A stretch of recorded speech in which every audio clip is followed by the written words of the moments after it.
Bonjour, bienvenue sur la chaîne Ultra ILM. Aujourd'hui, je vais vous parler des différents types d'hébergements que vous pourrez retrouver sur le GR65, la voie du Puy.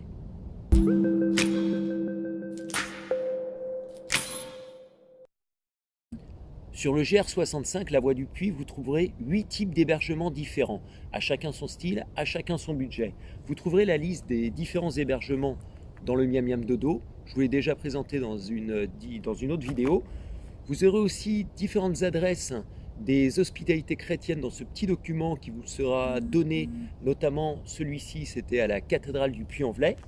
Et n'oubliez pas, votre crédential ou crédential, votre passeport du pèlerin, il vous sera demandé dans différents lieux. En fin de vidéo, je vous proposerai mes coups de cœur, mes hébergements coups de cœur que j'ai pu rencontrer tout le long du GR65. Il est extrêmement facile de faire du bivouac sur le GR65 chemin de Compostelle. L'avantage premier, c'est que c'est gratuit. Pour les petits budgets, c'est absolument l'idéal. Soit en tarpe, soit en tente, soit en hamac. Deuxième avantage, c'est que vous évitez les ronflements dans les dortoirs, dans les logements collectifs. Et le dernier avantage, c'est que vous pouvez communier un petit peu avec la nature, avec la forêt et vous réveiller au son des oiseaux. Les inconvénients, le poids du matériel. Et oui, il faut bien, pour faire du bivouac, porter un peu de matériel. Et le poids, c'est l'ennemi du pèlerin. Et le deuxième inconvénient, c'est la douche chaude le soir après une bonne journée de marche. Pas grave, vous en prendrez deux demain.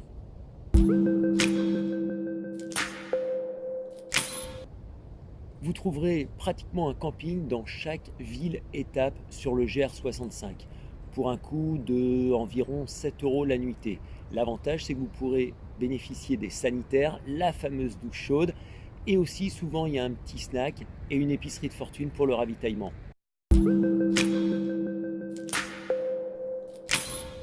Dans chaque ville-étape, vous trouverez aussi des gîtes étapes communaux, soit gérés directement par la ville, soit gérés par des associations.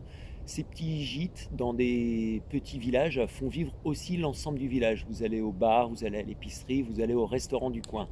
Généralement, le pèlerin s'autogère et c'est dans des bâtiments réhabilités pour l'occasion, pour un coût entre 10 et 15 €. Vous aurez aussi une cuisine mise à disposition pour faire votre repas le soir.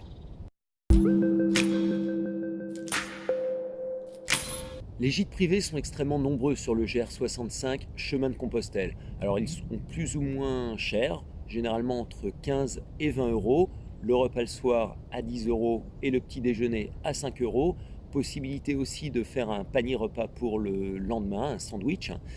Ils sont plus ou moins accueillants, ça dépend de l'hospitalier, et ils sont plus ou moins confortables.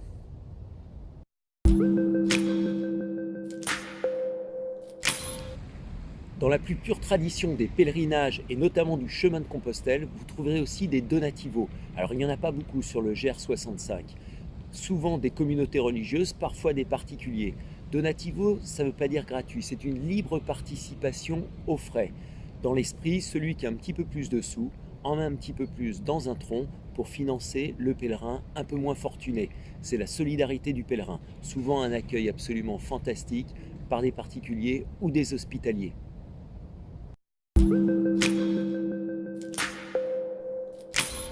Tout au long du chemin de Compostelle, vous trouverez aussi des accueils chrétiens, souvent tenus par des communautés religieuses, des couvents, des monastères. C'est absolument magique, c'est hors du temps cet accueil. Le repas est pris en commun, le prix soit en donativo, soit en libre participation.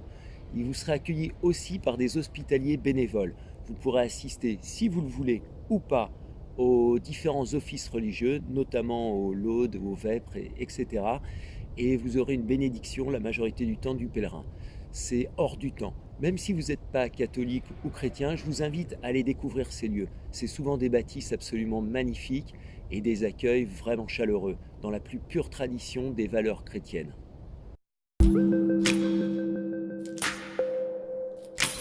Vous trouverez aussi sur le GR65 chemin de Compostelle une multitude d'hôtels et de chambres d'hôtes.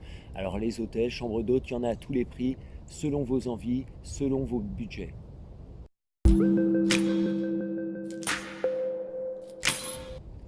Il y a un chemin, mais autant de façons de l'arpenter qu'il existe de pèlerins, et donc autant de façons de s'héberger.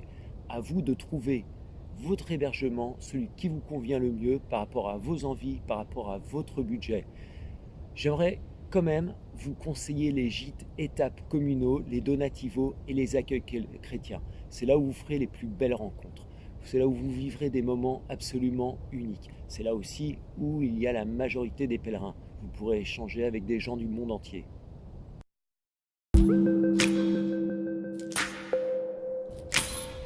Voilà maintenant une petite liste, une présentation de mes hébergements coup de cœur sur le GR65.